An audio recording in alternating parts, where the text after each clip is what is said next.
I was scared for Jace. I was scared for myself.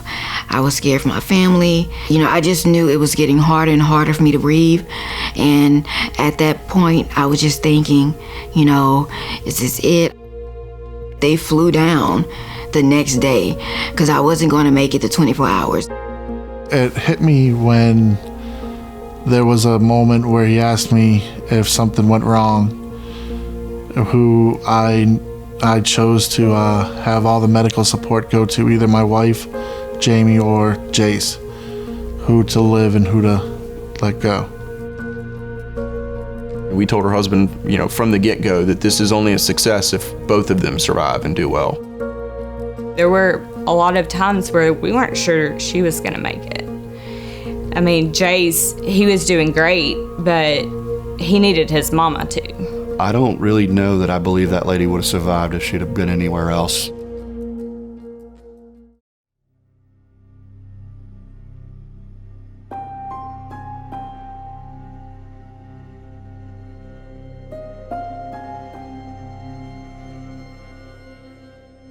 We just had the 4th of July weekend, great weekend, no symptoms, no anything.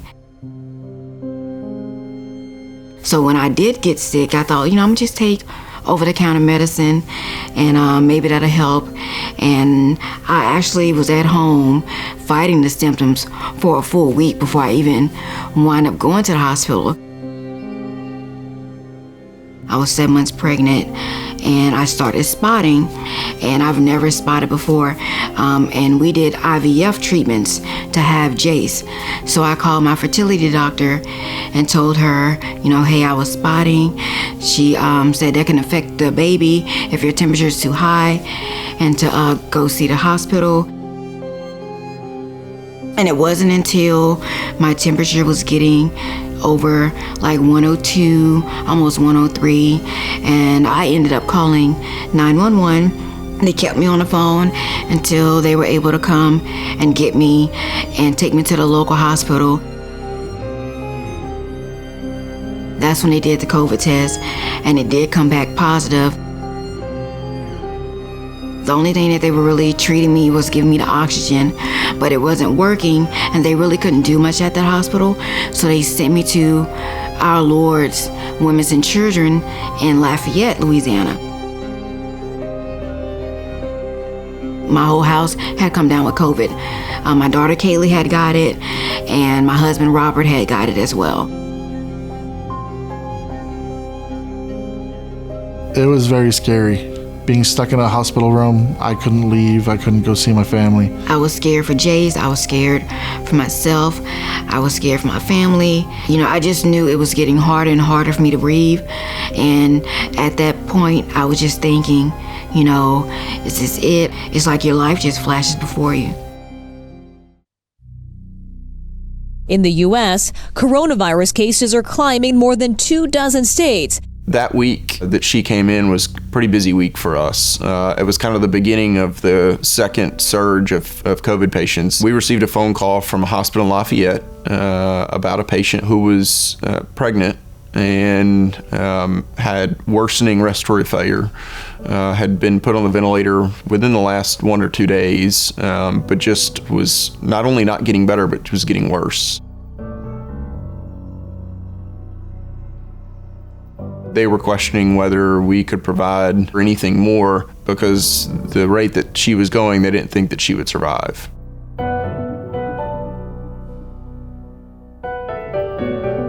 And so they asked about a service that we do provide called ECMO. It's an acronym for extracorporeal membrane oxygenation. At its very basic, it removes blood from the body, runs it through an oxygenator, which puts oxygen into the blood, removes the carbon dioxide, and then puts that freshly oxygenated blood back into the body.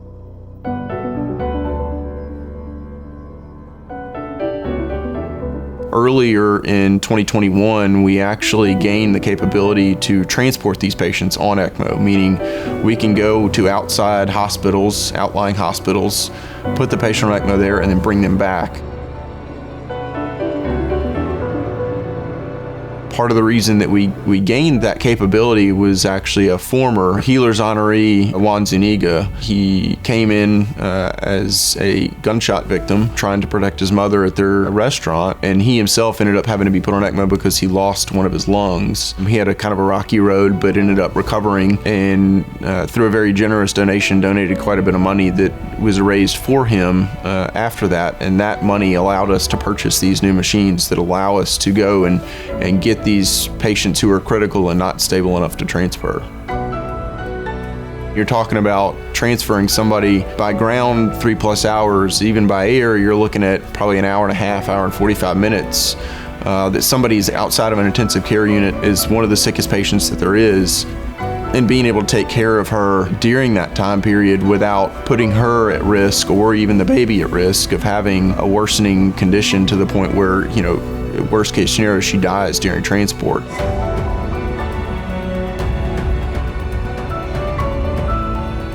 My biggest question for every permission was, will this help to save her life? And Dr. Eaton said yes, she won't live without it. We've got a pretty good working relationship with Life Air Rescue. We can call them, they come pick our team up and all of our equipment. We go down to wherever the hospital is, can put the patient on ECMO, and then bring them back on the helicopter to Washington LSU and provide their care from that point forward.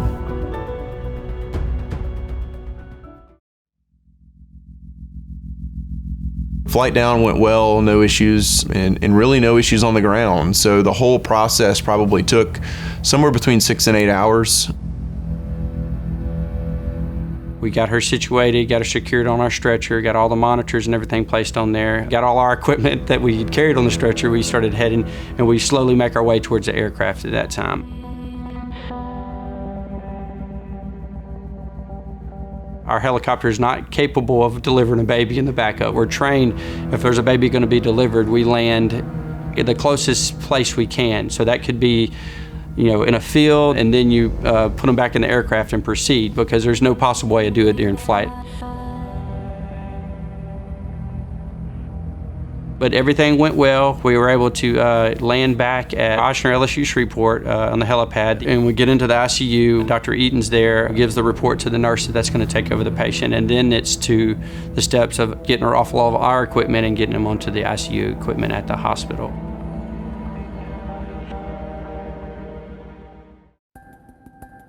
So once she was on ECMO, she actually did fairly well. We did deal with some kind of normal obstetrical issues. She had some preeclampsia, which we had to deal with. The only cure for preeclampsia is delivery. Delivery is always the right answer for the mama. It's not always the right answer for the baby, and we can continue to conservatively manage them for a period of time. We also had the NICU involved early on in case there was a need for delivery. They were aware of the fact that she was there. NICU's having to come from St. Mary's Medical Center. But everybody was kind of aware and knew what the plan was if there were to be an emergency and we were having to go ahead and deliver her. We've had to have a lot of these conversations, difficult conversations with families, whether it be, somebody not doing well and not going to survive, or somebody like Jamie who was not doing well, and if we hadn't done anything else, then she wouldn't have survived. It hit me when there was a moment where he asked me if something went wrong, who I chose to have all the medical support go to either my wife, Jamie, or Jace, who to live and who to let go. And how do you answer a question like that?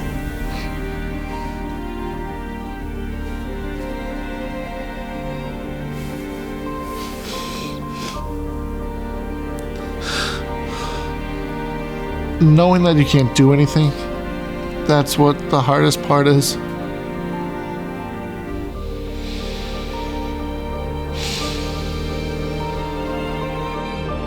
Through the course of time, the patient actually did deteriorate. Minute by minute, moment by moment, things were still looking worse. The baby's heart rate was kind of going all over the place. It would kind of trend towards going up. It would trend going down. She got to the point where it was more of a risk to continue the pregnancy than it was to deliver her baby. The patient actually delivered at Kings Highway. The obstetricians serve both campuses of Ochsner LSU at Kings Highway and at St. Mary, and so we actually are there.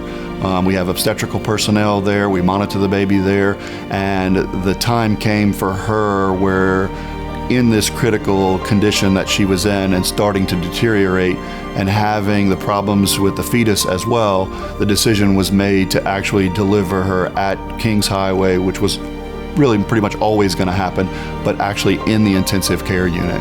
So it was judged to be safest to deliver her there. Now, this is not something that we do day in and day out.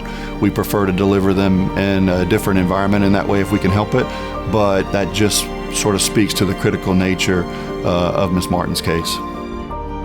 They said, okay, we're having the baby, let's go, prep her skin. And so took all of her monitors off, we prepped her belly, we did a C-section there in the room. I can't believe, like, we're having a baby in the ICU. That's a once in a million, thing to see as a nurse.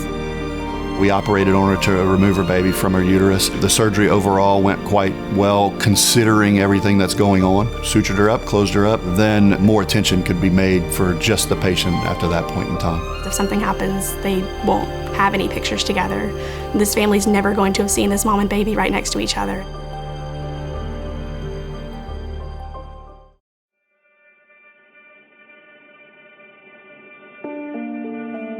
As you can imagine, the baby had a prolonged stay in the intensive care unit, and to my understanding, it was most of the things that you would see with prematurity. I was holding my son for the first time. He's just laying there looking at you, and he had all of his tubes in. He looked like a little tiny perfect baby boy. He at first was requiring a good bit of oxygen, and he was on the ventilator, and then they had to add something called nitric oxide because he was as high as he could go on his oxygen. And then after that, the next few days went good, and from then till he left, he just smooth sailed. He did great. There were a lot of times where we weren't sure she was gonna make it. I mean, Jace, he was doing great, but he needed his mama too. And she was on ECMO for several more weeks at that point, but kind of started making slow improvements each and every day. When I first woke up, my husband Robert had put pictures of Jace on the windowsill. And when I first woke up, I was like, well, that's kind of rude. Who put pictures of someone else's baby in my room? The first time I heard her voice after everything, I broke down.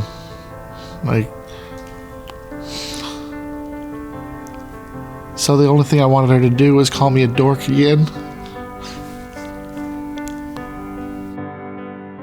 It wasn't too long after that she was actually able to be discharged. She ultimately went to the floor here and then was discharged to a rehab facility. I was excited, relieved. I was more excited to get home to see Jace because I had him back in July and it was going on the third week in September and I had yet to see him.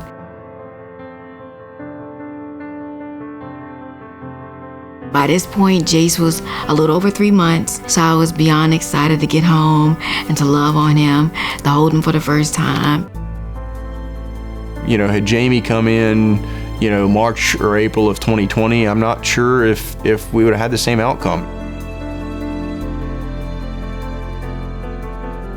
It is a glorious thing that we get to see this kind of outcome for her.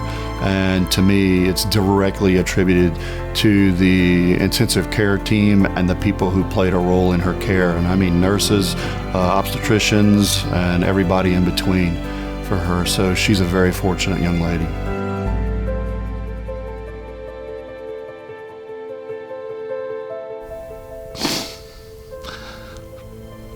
Thank you. It may not have happened the way I wanted to be a mom for Jace, but it happened the way it needed to happen. The right people were in the right place at the right time. God gave me a second chance, and I'm just thankful to be here, to be his mom, to still be my daughter's mom, to be involved in their lives and to watch them grow.